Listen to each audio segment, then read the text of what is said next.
Very important stuff to talk about with the NFT market, guys. I already puked twice today looking at this. And we're just going to have to accept the reality.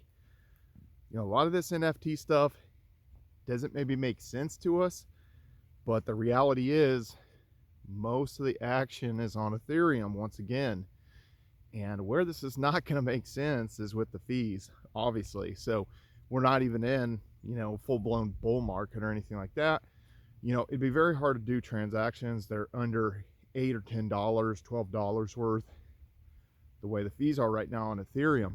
Now, there's this new NFT marketplace called Blur, BLUR.io, blur.io, not to be confused with Blurt, which is a fork of Hive. It's a blogging platform. So this Blur, they got a lot of money behind it, and actually it's a really good user interface. You go to it, and then their token is actually on the first page of CoinMarketCap and CoinGecko, and it's actually been doing pretty well. That's kind of how I tripped across it, and it's actually traded in a lot of these major kind of fiat gateway exchanges. So it's got a lot of traction from that, and it's got a lot of big players behind it. Again, really good interface. Now, these NFTs have really been popping off here since, a month and a half ago with this kind of latest crypto surge, and with the Ethereum prices rising, we have some action and stuff. So some of the stuff I kind of look and I try to keep a pulse on the NFT market, and I look at like Bored Ape Yacht Club, Mutant Apes, Neo Tokyo, and a few others, Pudgy Penguins, and a few others. I've never got involved in that stuff because I didn't really kind of see the value, and I felt like that I couldn't time it. And that's one thing that's very, very important for you guys to realize. You can pick out a niche in crypto and just kind of stick with it. There's some people that just stick on Blurt, Hive, and Steam and DTube and just blog within that. Some people are just in the Hive ecosystem, and some people are just in the Splinterlands ecosystem that's on Hive. So they could just be gaming, actually making a lot off of like Splinterlands, and that could be their whole crypto experience. You could just trade Bitcoin, you could just trade Ethereum, so on and so forth. So anyway, I just want to mention this because there is somewhat of an opportunity, and I would say when I assess this market, it's just the realization of being first with Ethereum kind of being the first smart contract platform. And we can debate about that. There was colored coins on Bitcoin, and there was some of these additional things that kind of happened maybe on Bitcoin before Ethereum rolled out. But for all practical purposes, your first kind of smart contract platform. And let's not be player haters. It's just doesn't make sense. It's not going to have the capacity. The fees are going to be egregious. When we hit the real next bull market, and let's say Ethereum goes to 10,000, 15,000, wherever it goes to, next bull market, it's going to be $800 to do a transaction on Ethereum, because the last time it was, 300, 350, $400 to do transactions. And I even talked to some people that were in DeFi that spent upwards of $30,000 just on fees on the Ethereum network. And obviously once the Binance Smart Chain rolled out, Polygon rolled out, a lot of people were like, I'm done with this Ethereum stuff. But you see this time, people rotated back once again to Ethereum for a lot of this NFT action. So if you look at it, a lot of stuff is getting listed on Blur, and it also will kind of acknowledge that the last transaction happened on OpenSea or some of these other markets.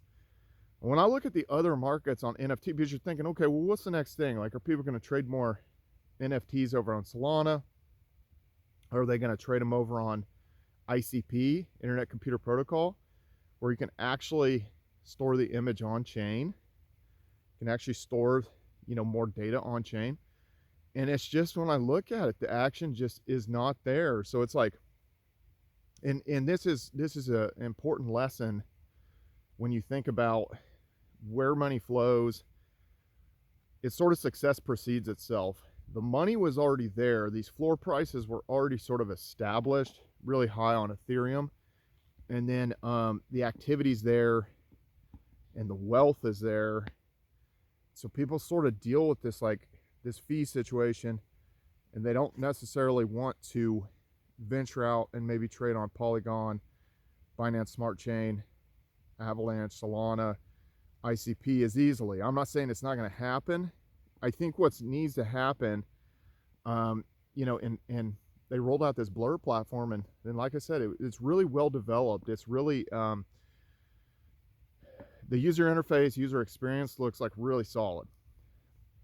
And then it's just like, yeah, you're going to have that level of commitment and sort of funding to fund some kind of project on one of these other platforms that is going to be far and away better for it to sort of take over and become kind of a place where they're going to trade more and stuff like that. So what I would do if I was going to trade NFTs right now, and maybe this is something you guys, you know, maybe you want to dabble in it, because again, like I said, if I just sat here and I pouted and I kicked around and I said, this is ridiculous, people shouldn't be buying these, this is just a stupid pixelated dinosaur egg with some speckles on it, all these look the same, this is stupid, then, you know, maybe you miss out on the opportunity. It's like kind of people, there were no Dogers, had no Dogecoin. And so within crypto, there are certain things that you might be able to see a clear vision. I could see a clear vision for Dogecoin. It is the king meme. It is first. And once again, I want to mention this. It is a big deal to be first. Did you ever see some little Poindexter, maybe in high school or something? Maybe it was just out of high school. Maybe you were like 19, 20 years old. And you saw this really hot girl, and she's with this little Poindexter. This is some dweeb, or this is some like fat guy. And you're just like, why is she with him? Like, she's way too hot. Like what is going on here? And it might have been because he was first. He was first. He lived down the street when she wasn't as hot and she was 14 or 15. Maybe they started dating. Then she got hot. And then they've been together. She's kind of pot committed in this relationship, and he was first. Ethereum was first. Dogecoin was the first meme. It is the king meme. Let's not forget that. So that being said, how can you capitalize on this situation on Ethereum? Now, most of the time when I engage with Ethereum, I'm engaging with Ethereum tokenized on other chains like the Binance Smart Chain. And then you can post as liquidity on Venus, post as collateral and borrow against it. And you can trade it back and forth without these absurd fees on the native chain, you know, actually on Ethereum. So a lot of times that's the way I engage with Ethereum. But let's just say you wanted to kind of get in and on this NFT marketplace, why the fees aren't crazy. I mean, they're already bad, but before it's crazy, what I would do is I would look for stuff, and this is just, you know, my thought process. There's other people that are more involved in the NFT marketplace, but what I would do is I would look for, first and foremost, you can sort by what has went up the most in the past 7 days. And you can look at a 30-day chart out there, and you can see what has movement. Where's there been a lot of transaction? Where's there movement? And look at the volumes. You know, make sure that there's been a lot of these that have been transacted, that the project has not been like sort of forgotten. So look for the stuff that's been transacted in a while, and look at stuff that is not, you know, that there's a lot of unique holders of this stuff, that, you know, it's not like one, like there's 10,000 in the collection and then like one guy owns like 2,000 of these. I wouldn't look at that kind of stuff.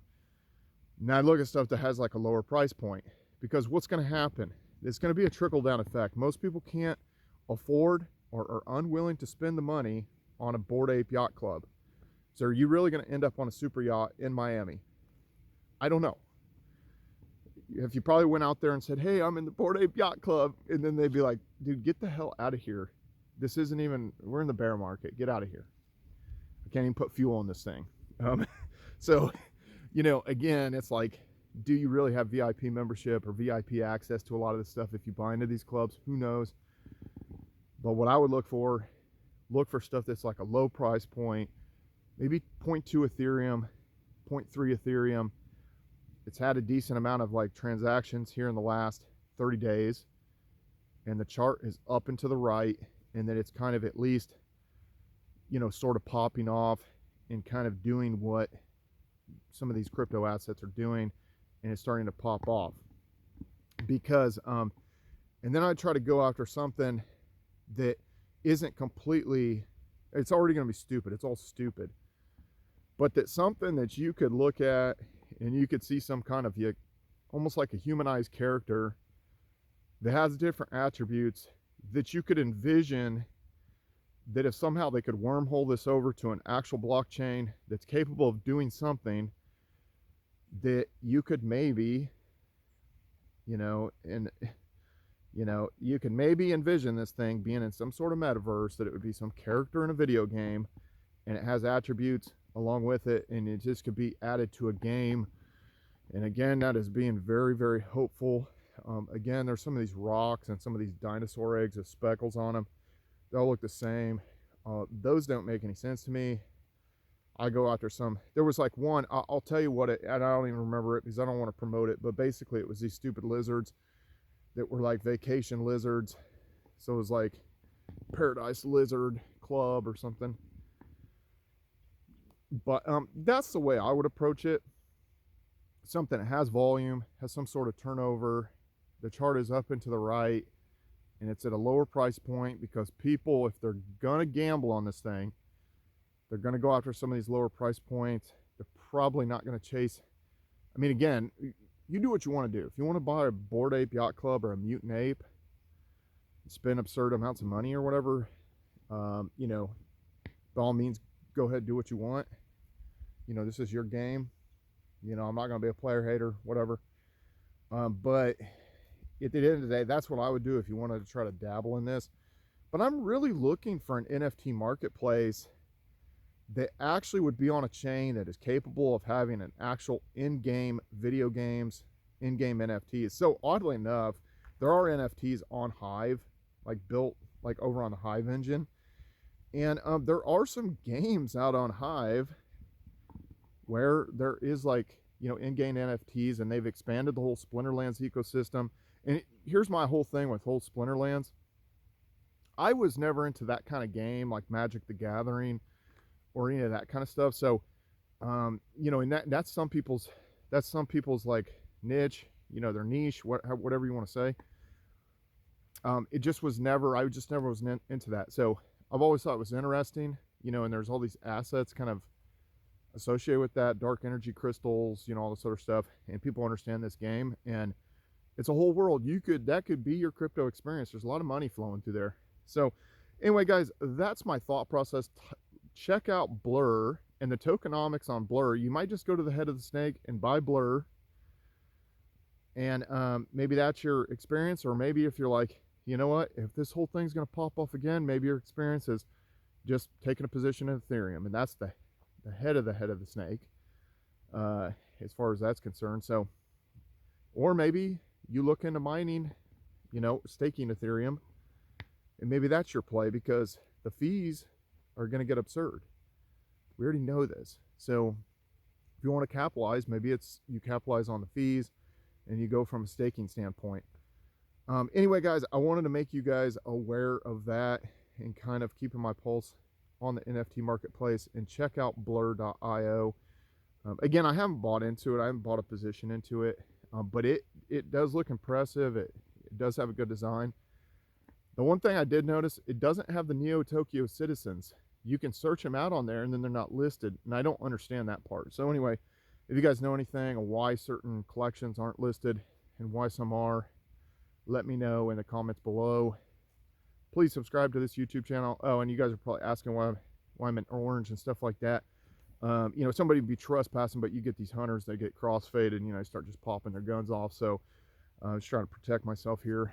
So hopefully I don't think I'm a deer. Anyway, guys, subscribe to this YouTube channel. Follow me on all social media at Brian Phobos, YouTube, Instagram, Steemit, Twitter, Hive, DTube, Blurt, everywhere.